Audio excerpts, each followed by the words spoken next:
Hey, Hickok here again. Going to do a video on recoil. I get a lot of questions about, what caliber, what gun kicks more, and is the recoil too excessive in a 40 caliber. Lots of questions about that, and it's really difficult to answer those. Of course, as I've suggested before, you need to get to a range and rent these guns or shoot a buddy's gun in order to really know if a Glock 27 or 23, 22, 10 millimeter, whatever, kicks too much for you. If all you've ever shot, again, as I've mentioned before, is a 22 and a 9 millimeter, anything bigger is going to seem to have a lot of recoil. But if you shoot it for a while and then you get used to it, like anything else, and you don't think about it. But that's, of course, every shooter's choice, the caliber that they feel the most comfortable with and can shoot the best. Well, I've rolled around in my mind several times, how could I demonstrate recoil? That's difficult. And I'm sure some people have done this, probably in some scientific way, but I'll give a little bit of a stab at it. This is very unscientific. Take it for what it is. I'm going to try to be consistent with my hold, which is not 100% reliable, right? So we got the human factor here. Human error is involved. What I'm going to try to do is, I have a 9 millimeter, a 40, and a 10. They're somewhere in all these three holsters, three places. What I'm going to do is hold the guns against this target. I'm going to kind of index them and get them in the same place. Now I'm just going to fire some shots, some slow shots, and then maybe 3 or 4 fairly rapid shots. Shooting one-handed, I feel like that probably gives a better idea. I don't know. And we'll see what it looks like. Maybe you can tell something from it, maybe you can't. And all three of these guns, I have the Talon grip tape on them, and so I've got a really good hold on each gun with one hand. And I'm going to shoot the old-fashioned way. I'm going to just stand here as if I'm in the military back in the 1930s and holding my horse with my left hand, and I'm just going to get in position and take some shots. All right, so I'm going to lock my arm, lock my wrist, and try to have a consistent grip on each gun. And then maybe you can tell something by how much muzzle rise there is. Again, we've got human error if you consider me human. All right. Now, what I'm shooting, that was a subcompact Glock 26 I just had out there. Now I've got the Glock 27, same size, and then I have a 10 millimeter Glock 29. Now in the 9 millimeter, I'm going to be firing 115 grain factory ammo, full metal jacket. In the 40, the Glock 27, I'm going to be firing 180 grain bullets, factory ammo. And in the 10 millimeter, I'm going to be firing factory ammo, 180 grain. They're actually gold dot, hollow points, double tap. All right, so some expensive rounds going to be going down range out of this 10.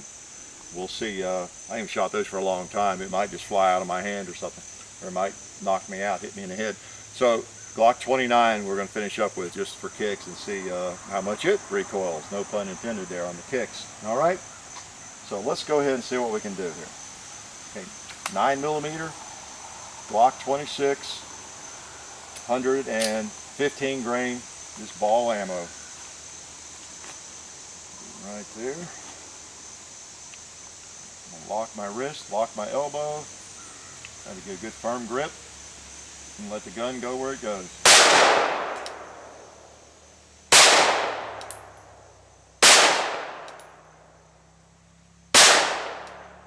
Okay, I'm going to fire a few a little quicker now.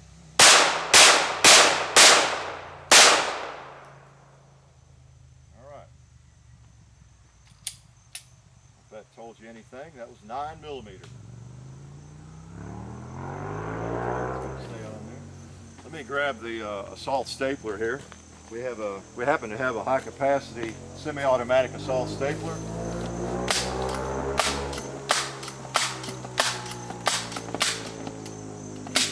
Keep that thing pasted up there. All right, now we have Glock 27. It's ready to go.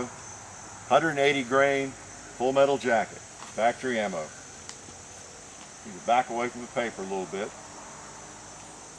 There we go. So we don't blow the target off.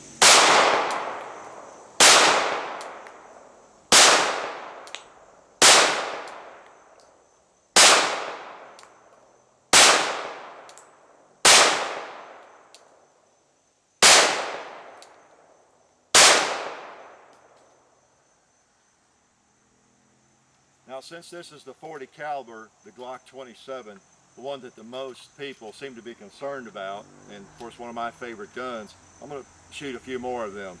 I think maybe once there I was a little too limp. I don't know. Again, it's hard to be really consistent doing this. I'm going to shoot another one. I'm going to take 2 or 3 more shots. Again, this is still the Glock 27, 180 grain ammo, factory ammo. And I'm going to take 2 or 3, and then I'm going to shoot the rest of them a little bit faster.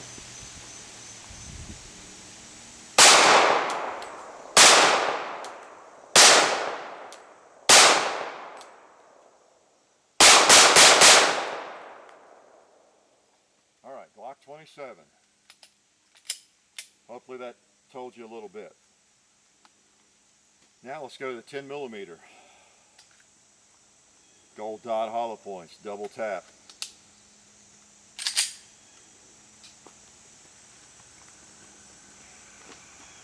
I better keep this one away from the target here, blow up the cardboard.